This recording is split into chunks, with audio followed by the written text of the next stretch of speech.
Day, Real Talk on a Friday. It's going to be fun. The telethon is a week away. Keith Smith is in the house. His beautiful 7/8 is, 24 hours away? No. 36? No, she's arriving at 7 o'clock. So 7 o'clock today. She'll be getting on the train in probably about an hour. How are you going to make her feel special when she gets here? I think we're going to go to Maggiano's. Ooh, I saw that on the feed. I was wondering if you were going to do that. Yeah, sure. There's a little banner back and forth with you and Elena Mangione there. She had good questions. She always has good questions. Yeah, no. What we might do is to wet Keith's whistle, we might have a martini at Maya first. Oh, Maya Restaurant.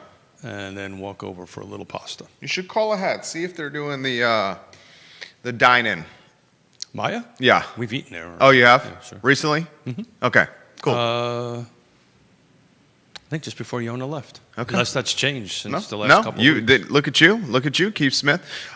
Give the show a like and a share anywhere you are watching. Give the show a like and a share. You're bringing Quentin Beckham in the house today. I am bringing Quentin Beckham in the house. He's going to be wearing his Charlottesville Association of Realtors hat and Q4 and a little 2020 year-end numbers too. And hopefully he's wearing an awesome jacket with an awesome liner, and we get to do that. I have a feeling it's going to be a Merlot colored jacket. Merlot. Maybe a burgundy colored jacket. A Merlot color. Burgundy. Why has it always got to be alcohol? Well, I mean, don't you think? Is that how you would describe the color? Sure. Right? That's how I would describe it. Judah, you ready to rock and roll? Red. There you go. This is coming from the man who was talking about wetting his whistle at Maya over there. Are we going to start already? I like it. We're not even hot. Oh, he's ready. Oh, you ready to go? Sorry. Yeah? Look at you, Judah. We're going, guys. Look at this. People are like, let's go, let's go. I love that. So, you know, we're going to Twitter. We're going yeah, everywhere. Explain right that to me. I rolled in and you went on this whole thing about 3 times, and I don't quite understand it. Should I tell them when we go live? What? Yeah, sure. Okay. All right, let's go live, J-Dubs. Ball's in your court.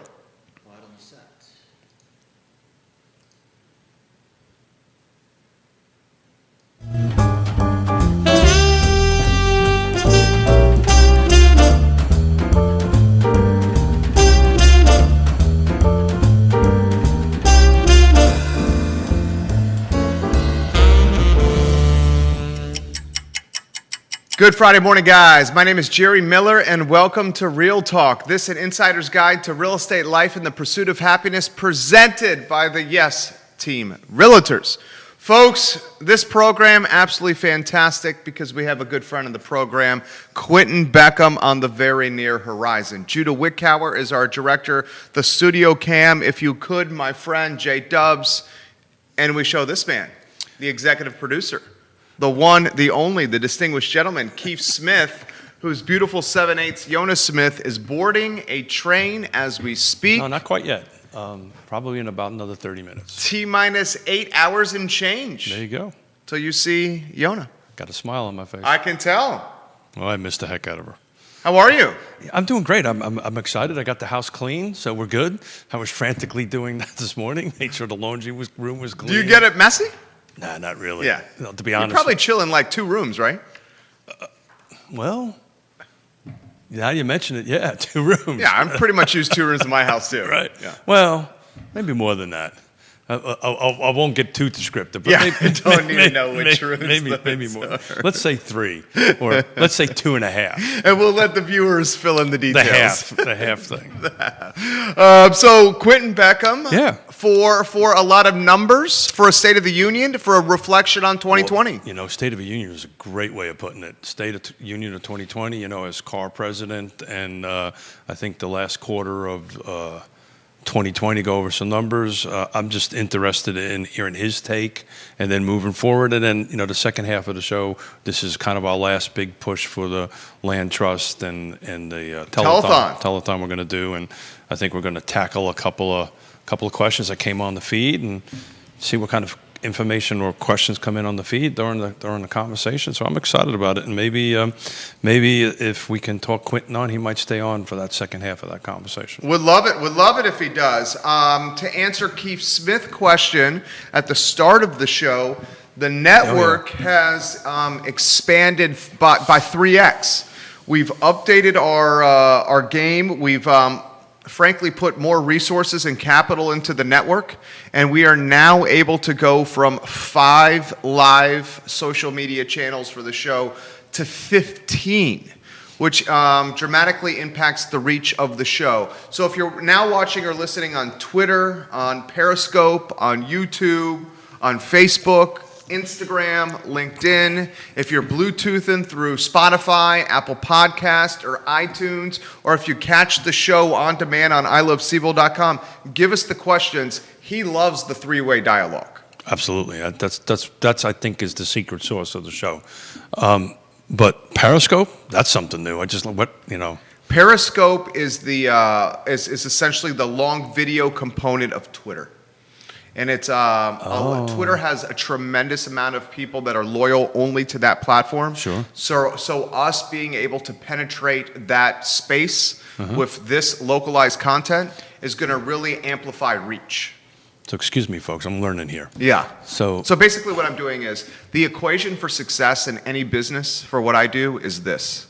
If you increase brand awareness, what happens? I'm going to sneeze. Is what's Oh, okay. If you increase brand awareness, my friend Keith is going to sneeze. He's going to sneeze. Get a close up. Hold on a second. Strawberries. Strawberry. Look at the light bulb. So is that what that works? Yeah, I look at the lights. Do you really? And I look at the lights that say strawberries. You know, Did I've it known work? you for a long time. I think you do walk around normally like this going, But look at those heavy-duty light bulbs up there. So it's gone. Okay, so it worked, right? It worked. Totally worked. Look at this. I'm learning nothing but great things. You look at the lights that say strawberries. Strawberry, sure, whatever. and then I'm going to learn some stuff from Quentin. So he's texting me. He goes, "Come on, fellas, let's get going." If you increase brand awareness, Yeah. you're going to get more customers. It's Sure. going to lead to incremental revenue. Sure, absolutely. It just amazes me how the growth of what we're doing, what you're doing on that. So, bottom line is we can, my little pea brain, we can simultaneously stream this to up to 15 somethings. Platforms. Michael Plecker, I love watching Keith learn something new. Welcome Richmond, Northern Virginia, Lynchburg, and Fredericksburg to the broadcast. You want to get QB on the line? I think that's what we're going to do, no? I'm ready. I'm excited to see what he's wearing. Okay. QB, I'm going with the burgundy or Merlot jacket that he got from Alton Lane. Yeah, he's got another one, though. Oh, he got another one. Oh, yeah, but I don't know if it came in yet. QB updated the wardrobe. I thought it was going to be the burgundy jacket from Alton Lane that is so sharp. Quentin, what do you got there? Is he drinking? Today is my shirt with all of these sporting things on it so that I look outdoorsy. Look, this is what we're going to do. Quentin Beckham we have the president of CAR. He's a VIP here. Why don't you walk the red carpet? Really? I'll be the Ryan Seacrest. Quentin Beckham, what are you wearing today on the red carpet? I have my shirt that says "For the Love of Real Estate."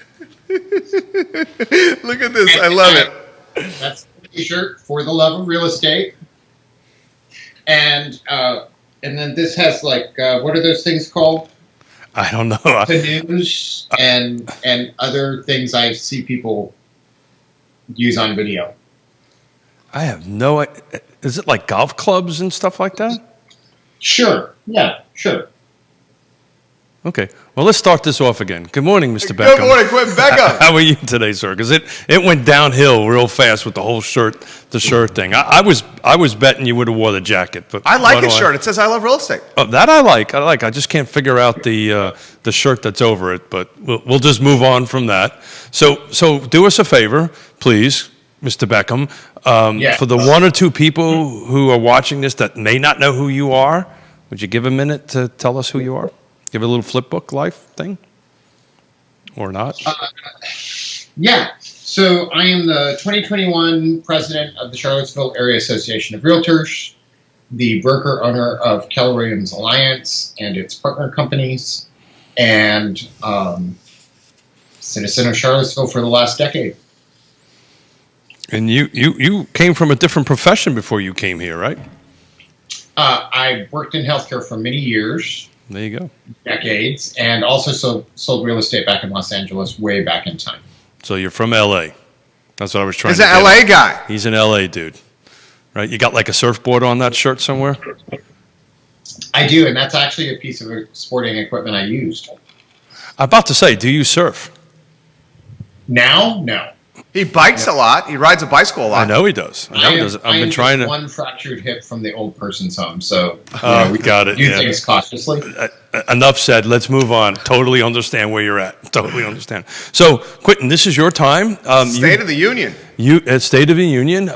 You've been on a ton of media lately. I think you saved the best for last, is what I'm thinking. I think you mentioned this morning you were on the radio and you've been in newspapers and on TV and all that fun stuff. So, give us your spiel. Give us the market assessment from 2020 in the fourth quarter. It's been a lot of fun, and it's proof that you don't have to be an expert at anything to get on the news. Hello. Hello. You did get real estate above the fold in the Daily Progress. How about some props for QB for doing that? Talk about that. How did that happen? It was just a good conversation. You know, the real estate market is of interest to everybody. Yeah. And I think it stands out more and more in the pandemic, where you had so many industries that shrunk, and yet real estate boomed. And so there's a lot of really smart people looking into the hows and whys of that. And in terms of our overall goals as a community and, local governments, how do we leverage that, keep that going, and get closer to things that have been goals for many, many years? I would agree with that. So give us your spiel, Mr. President. The fourth quarter saw more of the same from 2020. I think we went into the pandemic expecting real estate to come to a halt. And we did have a few weeks of a dip, but then our area just continued to boom. And if you look at this report, you'll see that the median price went up, the number of sales as well as the volume of money they represent climbed. Mortgage rates, interestingly enough, went down when we thought there was no way for them to go down. And we saw a big move in sales in the outlying counties of the CAR footprint away from the center. Not that anybody did poorly. Everybody did well. But there's a lot of interesting conversation about the pandemic pushing us more into virtual workspaces and really embracing some technologies that have been around for a long time, but have not had their pride of place like they do nowadays. If you look at Nelson County in the fourth quarter report as an example, a third of all of the gains in the fourth quarter of 2020 happened because of Nelson County. Yeah. And that's an incredible bump. And I've been reaching out to different brokers there and had some brief conversations as to the hows and whys of that. And it's a combination of housing values climbing so that sellers in Nelson felt comfortable putting their house on the market. They could get what they needed out of that sale, as well as an increased access to broadband and an opportunity for virtual workspaces and a desire for separate homes. And I think as you go through a lot of the conversations that we've had with individual buyers and sellers, this move towards seeing our homes as a more central part of our life and not just sort of our physical parking garage that we come and go from to live our life, but actually living in our homes, has changed how we picture them, the things that we desire, and the opportunity for the general public to really outline their needs and wants in a way that we have not done in the past. So as you were talking, Quentin, you can't see the feed, right? And for the folks that are listening, and we'll dump this into the feed so everybody can take a look at it. But what our awesome director was doing is he was bouncing these two images back and forth, talking about where the increases were in value and in other words where prices increased and that. And you're 100% right. Nelson County has really been a stellar from a percentage perspective. As you know, I'm the treasurer of the Thomas Jefferson Community Land, Thomas Jefferson Planning District Commission. Too many Thomas Jeffersons in there. And we actually ended up a meeting going to wee hours of the night last night, and a lot of the conversation was focused around Nelson County and what it was doing, because we have the two elected officials there from Nelson County, and and the other jurisdictions were trying to figure out what they were doing, how they can help, and so forth and so on, which is really awesome stuff. And they're open to the public, so anybody wishes to join us virtually, please do it.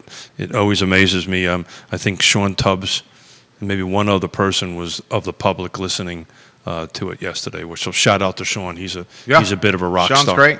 Bit of a rock star.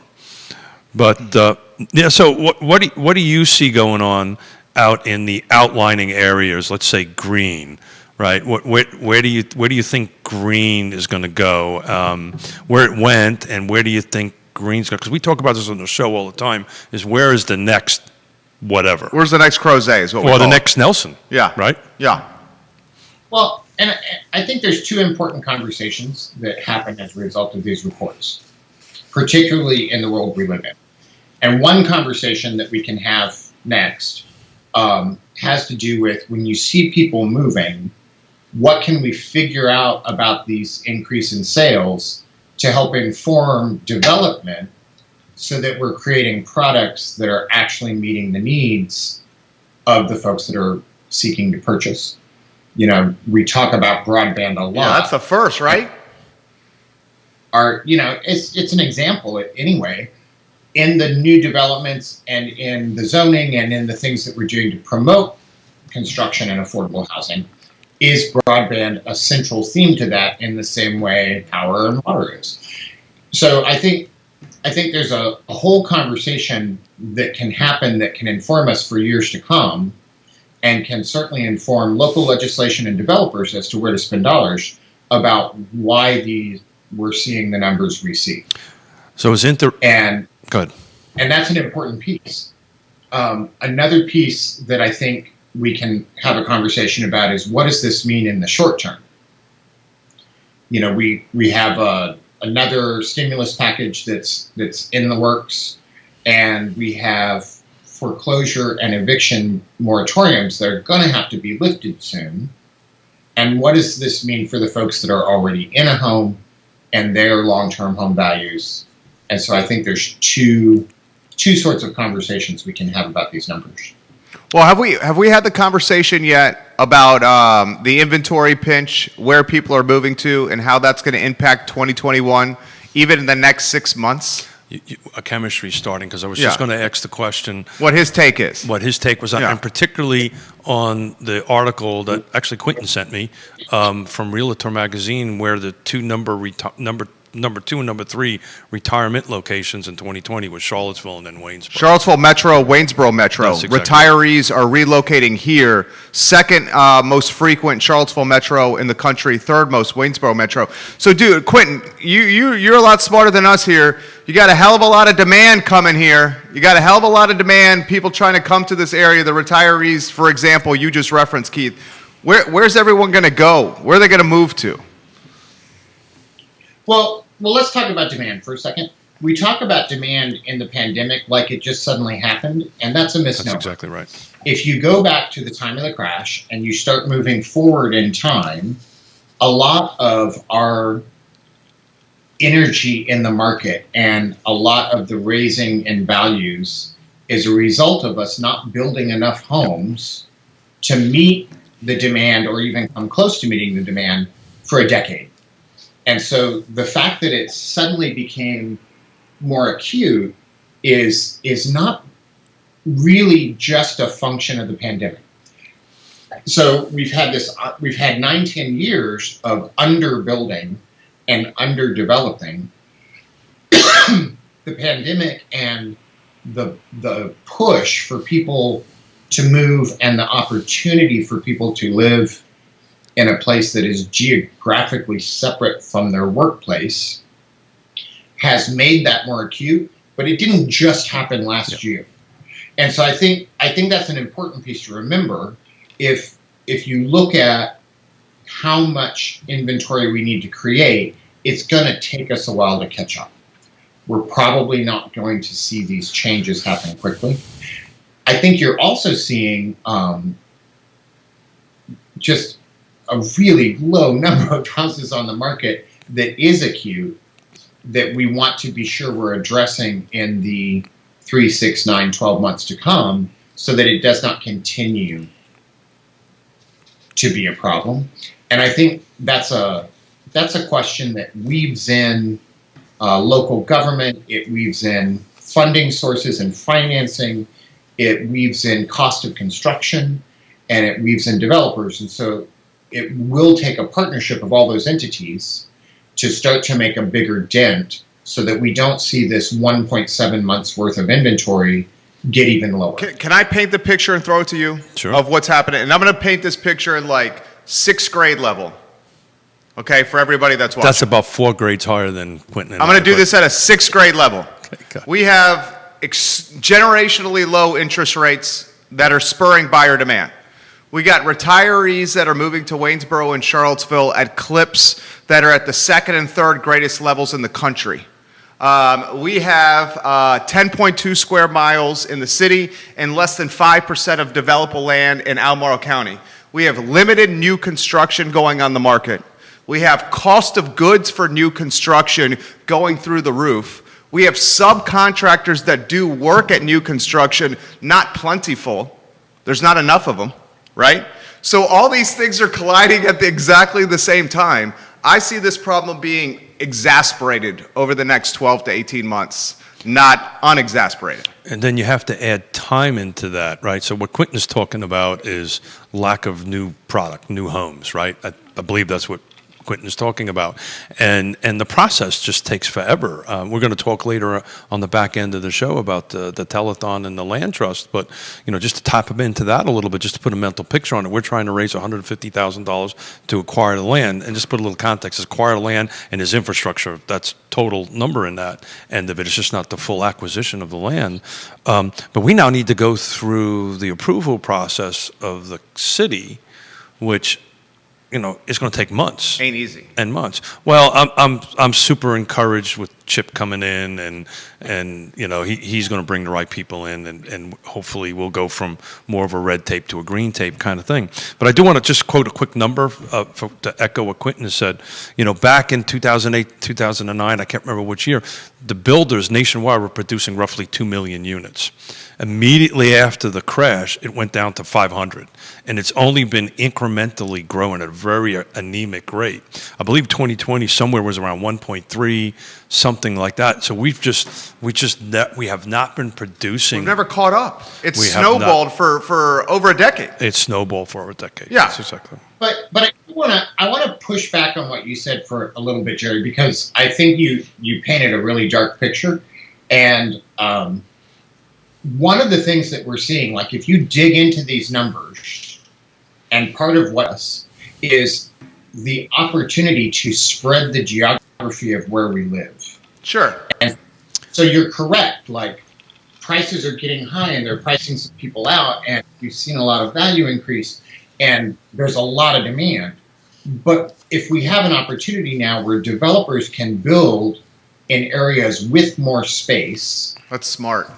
with the appropriate connections Infrastructure. virtually and electronically, with a connection to public transit. If you can get to the train station for your once-a-month trip to DC, where you have to show up in person, our geographical requirement for where these development goes quadruples, triples, goes up by 5. That's smart. Because we're no longer wedded directly to that space. So Let's assume that's true for a second. And that let's is true. assume that happens.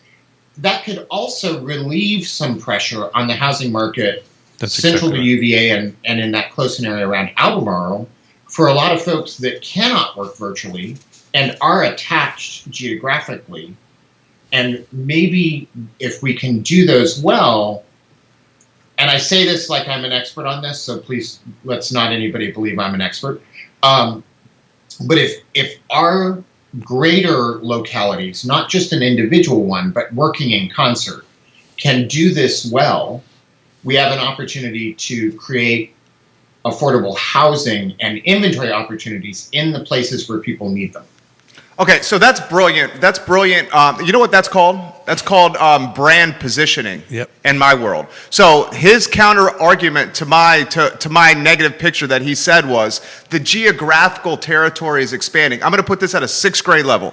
He's saying the territory around Charlottesville is expanding from a value and demand standpoint. So now you can live 30 miles away from Charlottesville, and realtors and developers and the whole supply chain have more land that they can create inventory on. That's what he's saying.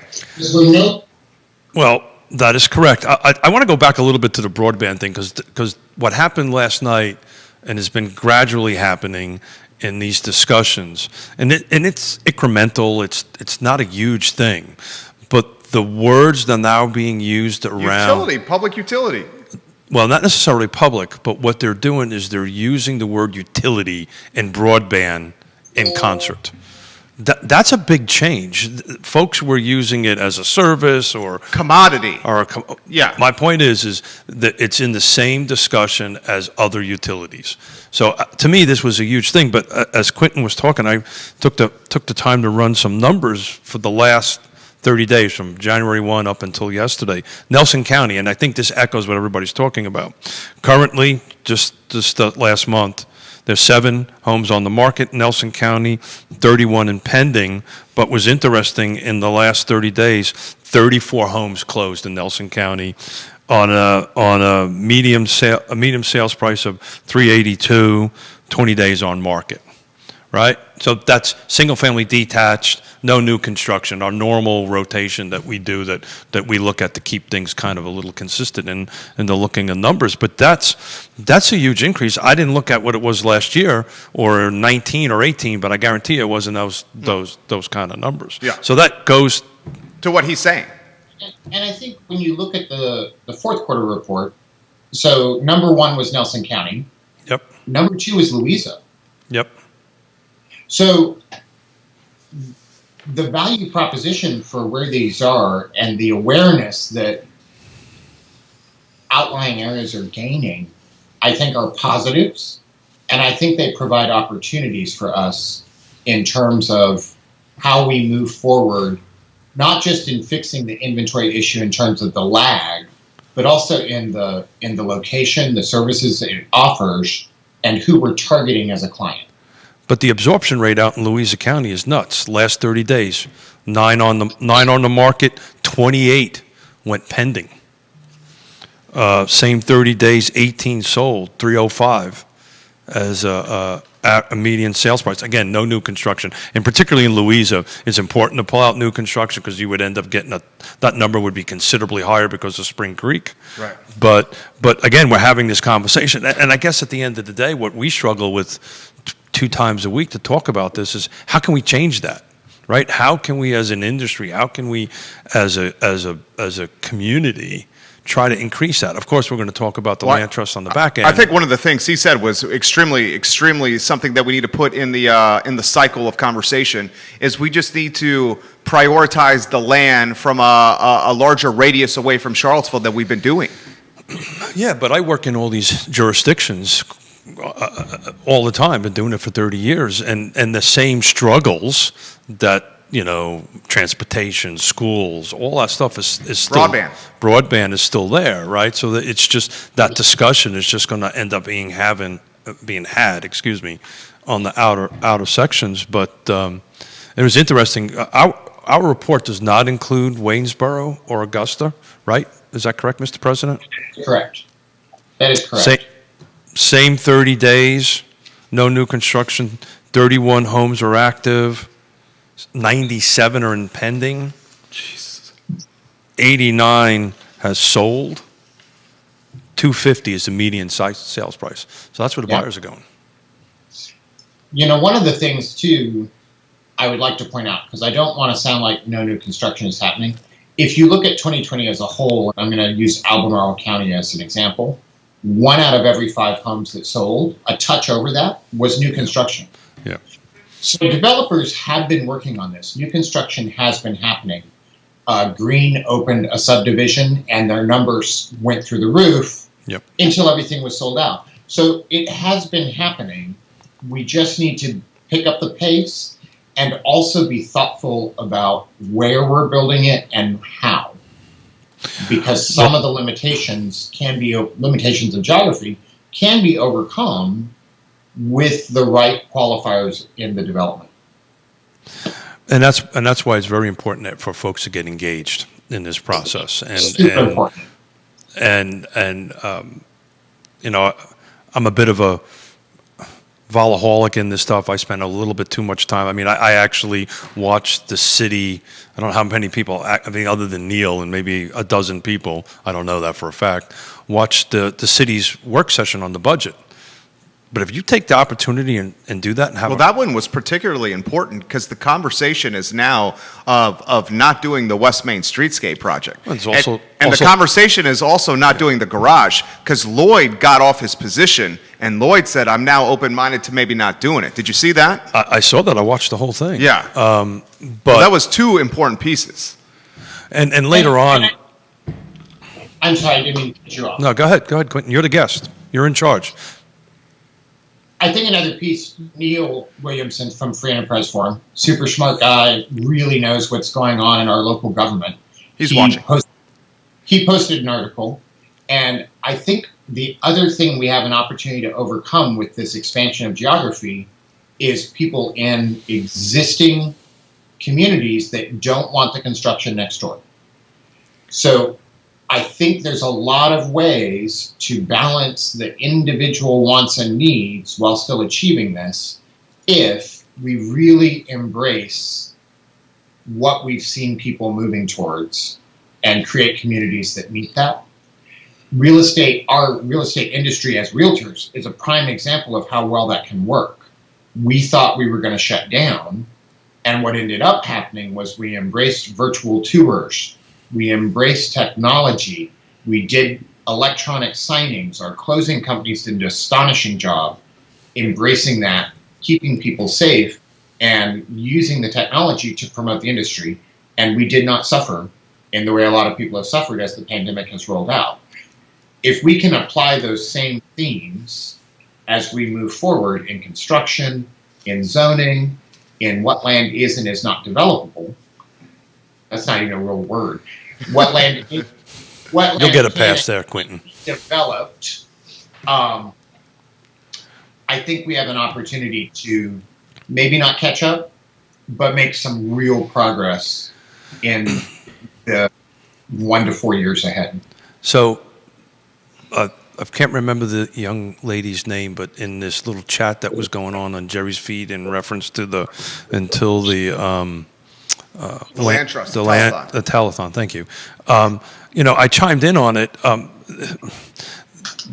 Most people don't know about this organization, and I happen to chair it. It's called the Regional Housing Partnership, and everything Quentin is talking about. I made the motion actually 3 years ago to create this because the commission, the Planning District Commission, is uniquely situated to do this because we have all 6 jurisdictions at the table. And what we did is we created what I call the 4 pillars of a healthy housing system. And I think this is exactly what Quentin is talking about, where we sit at this table and we have every single one of the stakeholders at the table, the private sector, the public sector, the nonprofits, and the affordable housing. Excuse me. The most important factor here is we have the people who we serve, right? The actual renters, the actual homeowners in it, and it's amazing. Every time they open up their mouth, I just get super smart, because it's just unbelievable. I learn something. But the other part of it is we have UVA at the table, which is that other 10 elephant, but it's open to the public, and nobody ever shows up. And we have this conversation. So please. You know what you guys should do? I mean, I think hire a branding company to go. You should just stream these sessions on the I Love CVille network. The reason no one is showing up is because these things are in the middle of the day. These are during the work week, and people have lives and kids last night starts and at jobs. 7 o'clock at night. Yeah, so. Stream it in approachable settings, and people will be able to engage with it. If you build it, they will come. Kevin Costner, Field of Dreams. Yeah. Yes, Jonas Smith. I have to research that because there's disease of public bodies, and there's processes for that. So I just don't know how that works. But I made a note. I'm going to talk to the new executive director over there. I got questions coming in for Quentin. Quentin is doing a hell of a job giving commentary on this show while out like streaming and watching the feed. He's like responding to Neil Williamson, and he's answering Michael Plecker's question while doing this interview. I'm quite impressed here, Quentin. And I'm just drinking a cup of coffee. I got other questions coming in here for him though. This question is coming in from the Barbersville area. This is a good question for you, Quentin. How do you sell, or how do you propose that someone is going to sell their home if they're not in a strong broadband area or access to broadband? And that's a question for both Quentin and Keith. You tackle it first, Quentin. Well, it's not fun. We would certainly prefer there was broadband. But please understand that there is a subset of buyers that is not their priority. That's true. Just because there's been a shift, there are still many people where geographical location and proximity to their workplace has the higher priority over broadband. And so, yes, I would prefer there was broadband, and things like Ting and I think it's Firefly have been working really hard to get out to many, many areas. And in some, it's just not going to be a possibility because they're too far out still. There are still buyers for that. We're not seeing those houses sit there when they're good houses that are appropriately priced and well marketed just because of the lack of broadband. Well, I'll put context to that. I have a particular client right now, retiree, that is the lowest thing on their priority list. That I think where we're looking, as long as they could get 3G on their phone, they're good. Right? That's for FaceTime and the grandkids. That's really all they do. They need it for. Nice. So nice. To put context to what Mr. President of CAR is saying, who's multitasking, because I could see. All right, he's responding to Michael Plecker. I just liked his comment to Michael Plecker. I'm quite impressed here. Another question for both you guys. Sure. This question is about teardowns. Oh.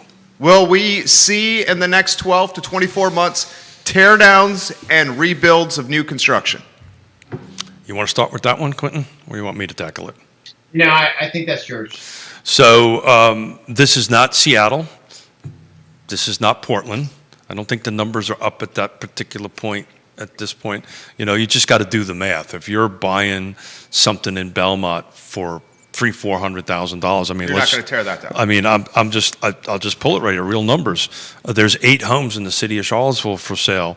The cheapest is the 219 we talked about the other day. There's one, like I said, in the city of Charlottesville, going to the courthouse steps next week. Yeah. $50K at the courthouse steps. Yeah, so that would be something if you can get it. That's a teardown. If you can get it for that. So the numbers have got to work. But, if you're buying something in the $300,000 to $400,000 price range, then you got to spend $50,000-$75,000 to tear it down, because that's what you got to do. Then you got to build on top numbers of it don't make sense. at $200 a square foot. It just doesn't make sense, right? Yeah. So, but I will tell you that I've seen that happen at Lake Monticello recently, and the waterfront lots.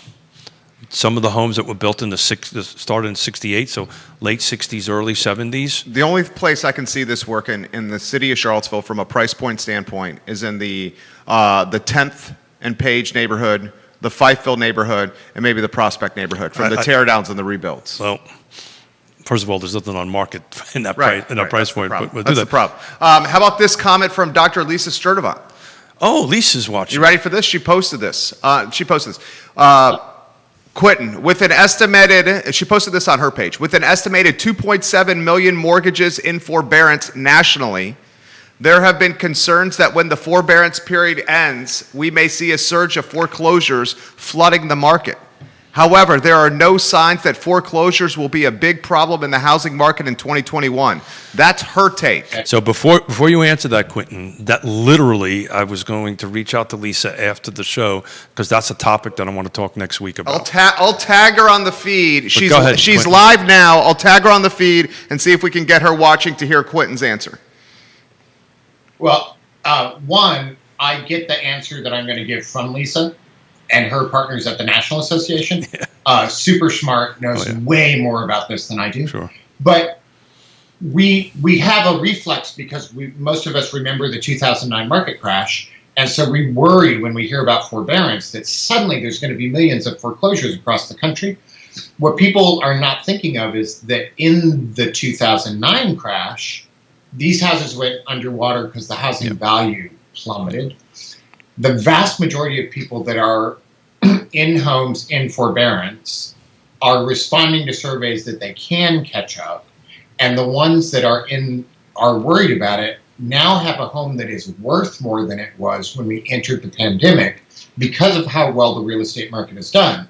So their opportunity to refinance, to sell without losing their shirt, there's a lot more opportunities to avoid that foreclosure and avoid that effect on the market than there was in 2009.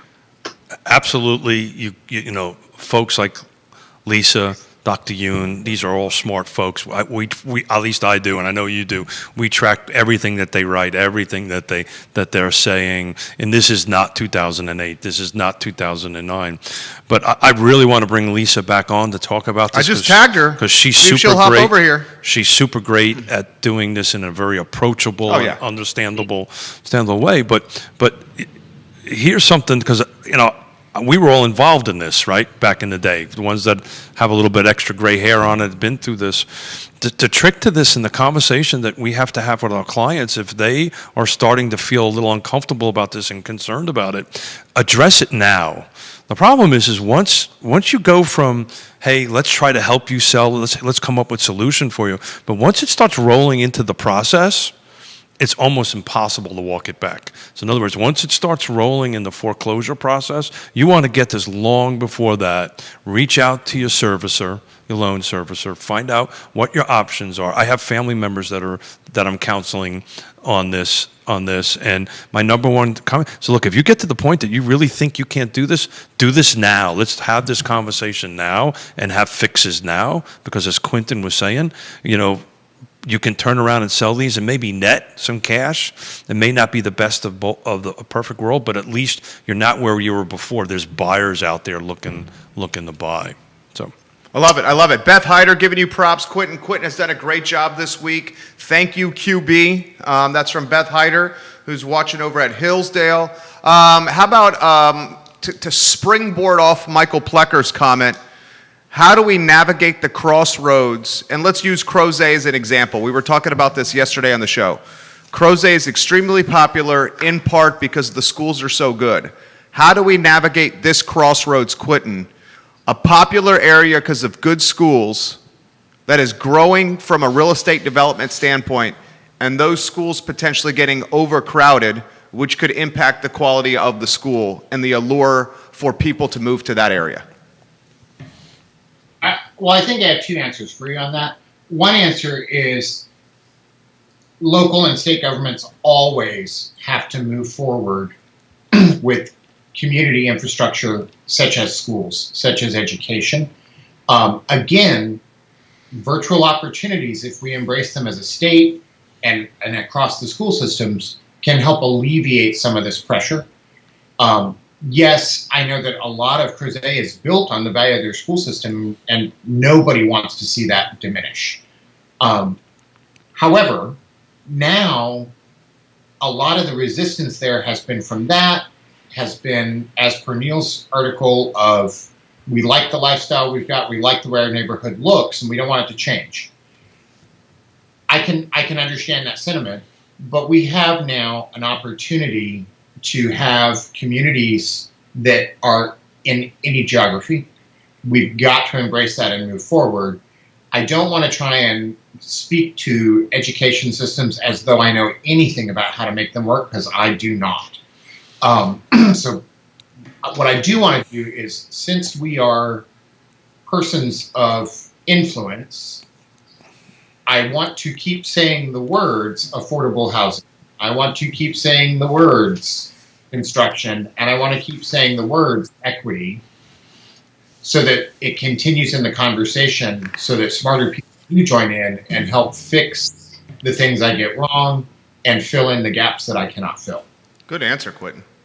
So how about that? Can we talk the word affordable, Keith? Man, Because I went into I just literally wrote that word down, and this is something. Did you see the rabbit hole that happened? I saw the rabbit Yeah. hole that happened, and this is it's a tough word to get quotations around, right? And it means different things to different people. Well, how do you guys define it at the Land Trust? So we define it by, so there is a federal HUD definition, Okay. and then it's 80% AMI and below, right? It's area medium income and below, and So that's the definition, right? well, but it's not. See, and that's the point. And everybody thinks about it differently. And literally, the first meeting I chaired on the Regional Housing Partnership, I threw out there and I said, guys, we as a region, and it's coming back up around at the next meeting. They just don't know about it yet, or maybe they do now. We've got to define this, right? And maybe what we're talking about is more workforce housing than affordable, right? And is affordable a different definition, right? We have to work out what's a definition for us as a region. And the definition for affordable for Savannah is different than Charlottesville, than Albemarle, than Nelson, than Greene, and then on the other side of the mountain possibly. So it's a super difficult question to answer. The bottom line is to talk about that feed that went on there. The bottom line is we're going to have the ability to produce 11 units, and depending on how much money we raise, so if we raise more money than this 150, we can drive the sales price down from this 215. I personally want to get it below 200,000. I want to get it substantially below 200,000. Right. The more cash we raise, the less the unit's going to sell, right? Sure. At this particular point in time. But at the end of the day, there's nothing available. That's why I use the condo as a comp off High Street. Because the condo off High Street, I thought was a fair comp because the person who purchases that condo doesn't own the land either. And the condo has an ask of 240. You've taken that from my explanation. Yeah. And it's a difficult explanation It is. to do because all I use that explanation is it's a type of a sale, right? Right. You have fee simple. It's a good example. Correct. So where we own the land, or the land trust owns the land, and this keeps it forever affordable. That's the key here. That's what makes what we do at the Land Trust very different than some of the other things. And plus, with this partnership that we're about ready to consummate with PH, our ability to serve folks at a much lower AMI just goes through the roof. And that's ultimately what our goal is. But, we got to work with what we have at the moment. And unfortunately, we just only have so much capital available to do this. Can I throw this to Quentin? Sure.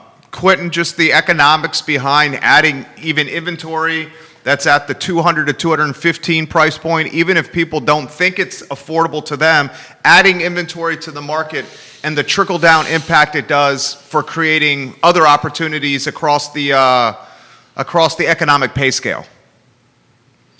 Well, I think we have to think about this. Yes, we need a broad definition of affordable housing. And that's going to mean different things to different groups. Habitat has one definition, Sure. Land Trust has another, federal government has another. In the end, the only definition that matters is what's affordable to that buyer when we're talking about buyers that have not So had I'm an going to interrupt opportunity. you for a second, Quentin. This is the same conversation I've been having with people about the unemployment rate dropping, right? And the person who's unemployed at the moment, this is a recession. This is a depression. It's the same conversation that you have with affordable housing. And I apologize to interrupt you, Quentin, but I wanted to get that out. And I want to couch this conversation in affordable housing with some of our statistics from CAR. So if you look back in 2019, houses that cost $400,000 or more, we sold 1,231 of them. In 2020, houses that cost $400,000 or more, we sold 1,506. Yeah. Great stat. When you couple that with the idea that 1 out of 5 homes was new construction, we're building more expensive homes that we're selling in Albemarle. If you look in that same time frame for the 300 to 400,000, we created some inventory there. In 2018, we sold 780. In 2019, we sold 935. And then in 2020, we sold 988. So if you can't afford 500,000, but you could afford 350, you had more options as time moved forward. But now let's move to the 200 to 300,000 range. In 2019, we sold 1,094. In 2020, we sold 1,100. I'm sorry, in 2018, we sold 1,094. In 2019, we sold 1,100, so just 6 more. And in 2020, we sold 1,106. So just 6 more again. So if you're looking at those bars and how they rise, creating any inventory in the 200 to 300,000 range is a meaningful step towards affordability in our local market to the people that live and work here. In the 200 to 300,000 range on a mortgage, that is a mortgage that is less than the average price of rent. Yep. And I think we get wrapped up sometimes misunderstanding or getting stuck with generational wealth. We talk about generational wealth. I want it to happen. But even if you can move from your Charlottesville 2-bedroom rental at $1,200 a month and make a payment of about $1,100 a month to own a $275,000 home, at the end of 20 years, you will have accumulated somewhere around $150,000 in equity and money saved versus renting.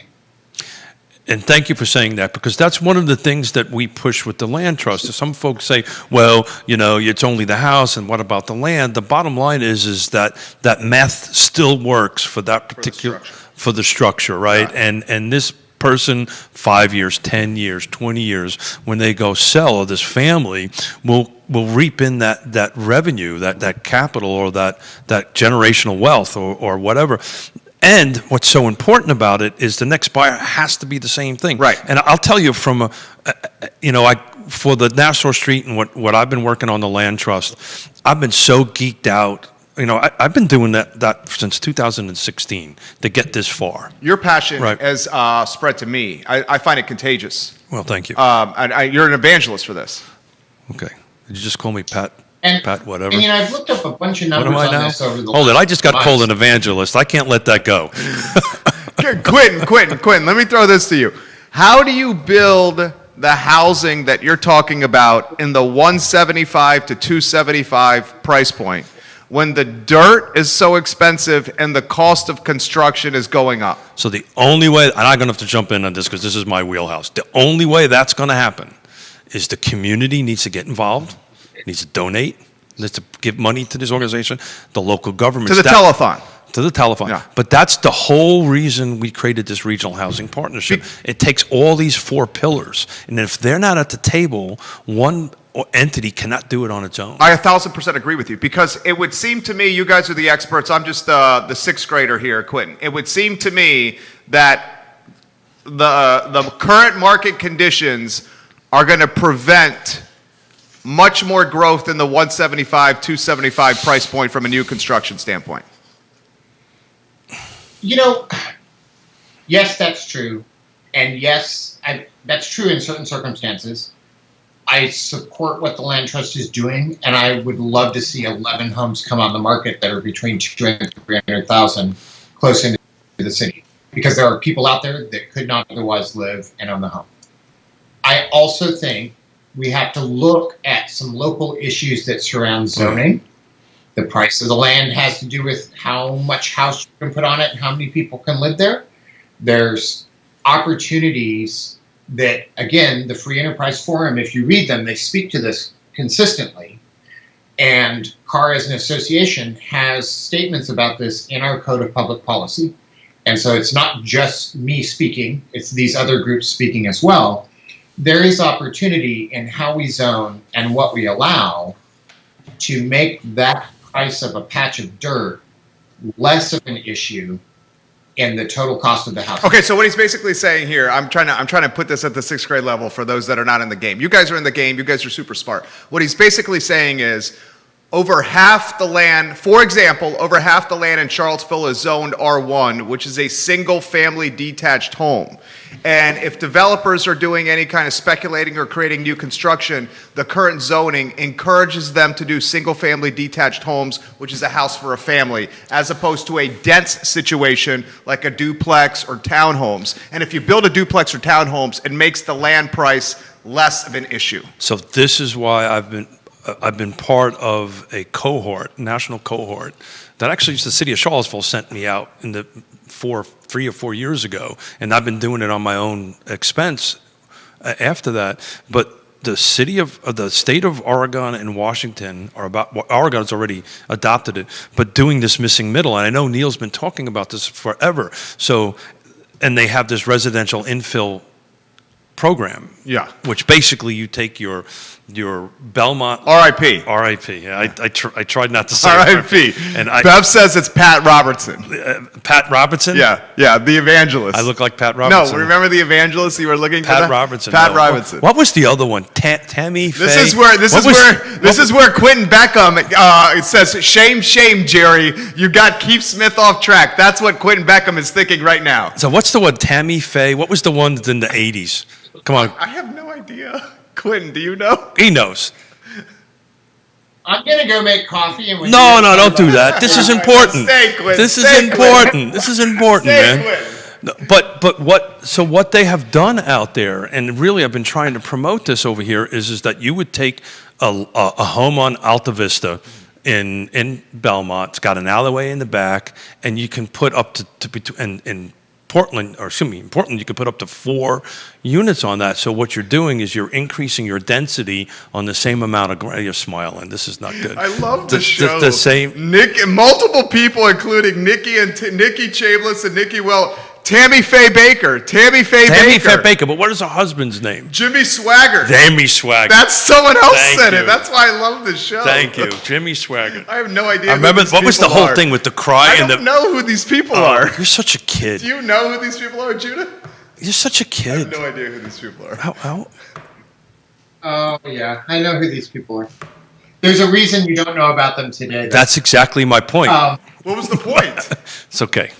When you grow up, we'll tell you. Tell me the point. No, just kidding around. That's all. I think there's a lot of opportunity to allow less expensive housing on the land we've That's got. exactly right. If you look at the full spectrum, it's not just about the density of zoning, it's also about the minimum house size that is allowed. It's about the setbacks, and it's about the access.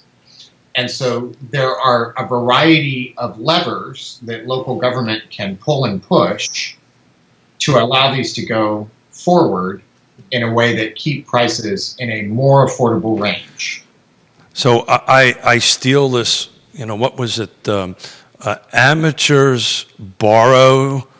Professionals borrow, amateurs steal. So I'm going to steal from my dear friend. Is this Silver Buckshot? Silver Buckshot? Yeah. Robert Liberty out in. He's come on the show? He's come on the show. He was instrumental in bringing this RIP to Oregon. And one of the things that he kept on saying is there's not a silver bullet. There's not one fix to this. It's the buckshot.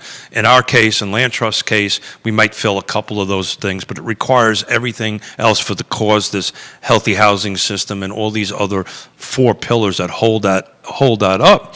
But I'm going to bring him back on. You should. He was amazing. Because, all this, when you start talking about increasing density on a single-family detached lot, what about... City of Charlottesville can't do this, though. It's a Dillon rule state. It's got to go to Richmond in the delegates, right?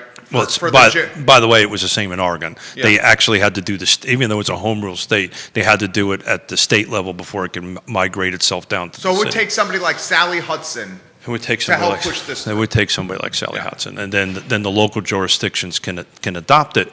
But the point is that because I originally said, oh my God, the community must have lost its mind because of transportation and schools. And he says it was funny that it created this YIMBYism thing instead of this NIMBYism thing, which yes in my backyard versus no in my backyard. And apparently it at least in Portland, it did not really impact things that much. Now, very different scenario, right? You can get on a bike and go anywhere in Portland or Seattle. We're not quite there yet. on that? Question for Quentin. Sarah Hill Buczynski. Is local government pushing or pulling any of these levers to help? I think that they have made efforts to do so. I certainly have seen plans move forward that have hit unexpected roadblocks. Can you tell us examples? Okay. No. And I mean, I can, but I think that's a different sidetrack. And there has to be some community support in that. So I do believe that there have been efforts to push and pull levers. They certainly have not made the impact we want, and there's certainly room to improve on that. I think with what we've seen in the pandemic this last year, what we're seeing happen in this coming year, we need to step back and look at everything afresh, because our ability to affect change, the levers are different. Sometimes they're located in different areas, and the opportunities are greater. So I need to jump in on here because this is really my wheelhouse because I'm around these local officials all the time. I just want to say to answer that particular question. The county of Louisa, which for decades didn't want to talk housing, didn't want to care less about it, is actually donating land. The physical county, the donating land to a consortium of nonprofits and for-profits to go ahead and create affordable housing in Louisa near Zion's Crossroads. How much did Fitzgerald Barnes have to do with that? Let's say every one of the all the soups on the and this sounds like a Fitz.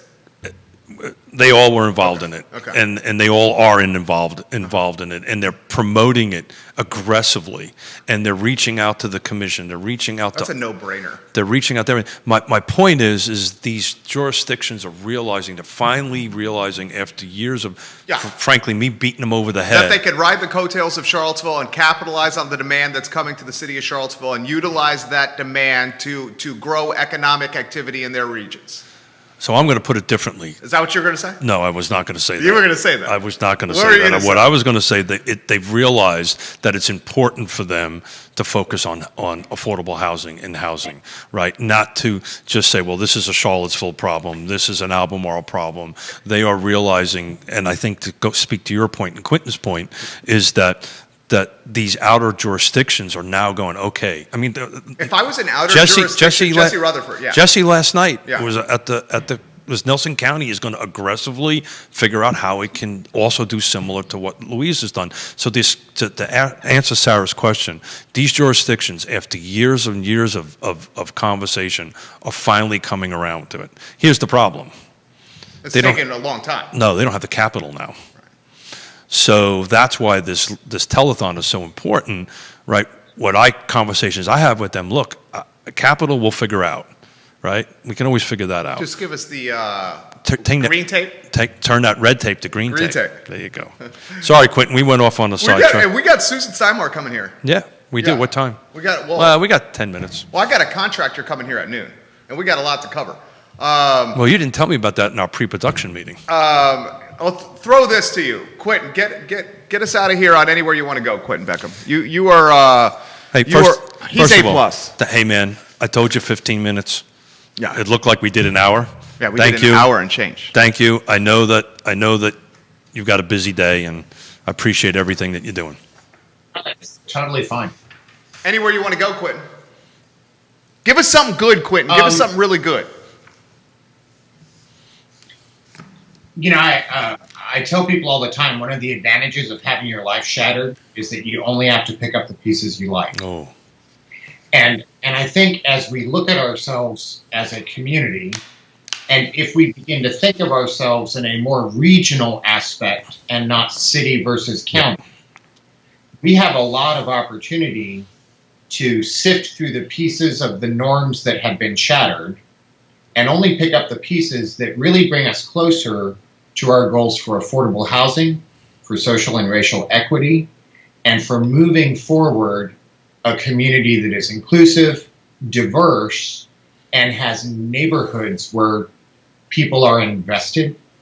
So I think there is great opportunity in the midst of all of these discussions that if we can hear all the voices, make a reasonable plan forward, and begin pushing it, And if people of influence, whether you have the answers or not, keep refocusing on this, these have impacts in many, many ways on our communities and on the people that probably have had the least opportunity for decades in creating a space where opportunity is more available, homeownership is more available. It's a cornerstone of how we operate in this country and in our local environment, and it has so many benefits. And those are both tangible and intangible.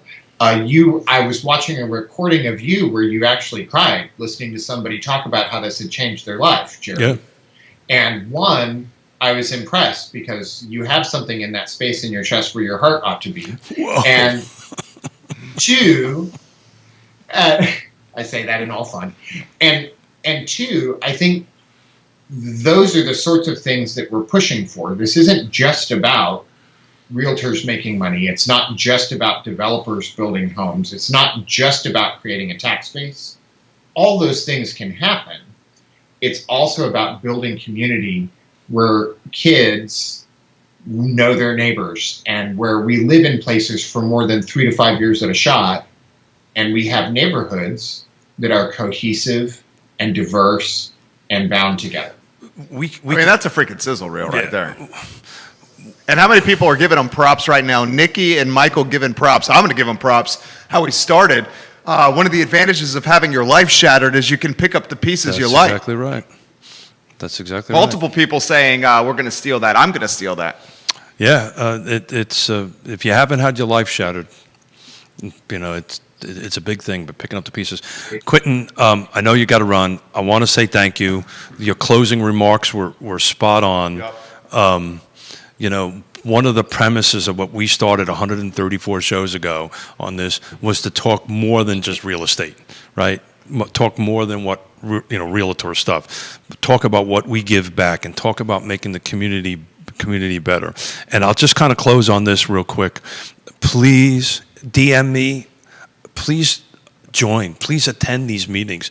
In today's world, it's so easy to do. You can sit in your pajamas and a cocktail or wear your whatever that shirt is Quentin is wearing. I like the man's shirt. It's comfortable. Whatever. He's in his home office. Whatever. And It's Friday. whatever. And and attend and learn. Every time I do this, I learn. And what will happen is once you start doing that, people will take notice and they will take you seriously when you open up, when you say something. So, it takes a lot of work, man. I tell you what, it took me 10 years to get UVA at the table. Right, and you just got to be persistent about it and get engaged, get involved. Please, please, please, please. Looking forward to see everybody's faces on the next public Zoom meetings. There you go. Hey, brother, thank you, man. Hey, Quentin Beckham, you're A+ people. Yes, sir. You're A+ people. Love that dude, Quentin Beckham. You have a good day. A+ people right there. Carr, that's a good president right there for Carr. They were all good. Tom was excellent. Oh, I'm not marginalizing the other ones. I mean, to give Tom a shout out, you can't, his second or third month of his presidency, all hell broke loose. So that's all she wrote. Judah Wickower, Keith Smith, Jerry Miller. This is Real Talk on a Friday, guys. Thank you kindly for joining us on the I Love Seville Network. Tune in next Friday, please. Yeah, next Friday. Telethon, 12 February hours. 12th. Yeah. Judah, good work. Quentin Beckham, good work. Keith Smith, you guys have a good one. Thank you. Susan Steinmart, looking forward to that meeting. In 5 minutes. Take care. Bye-bye.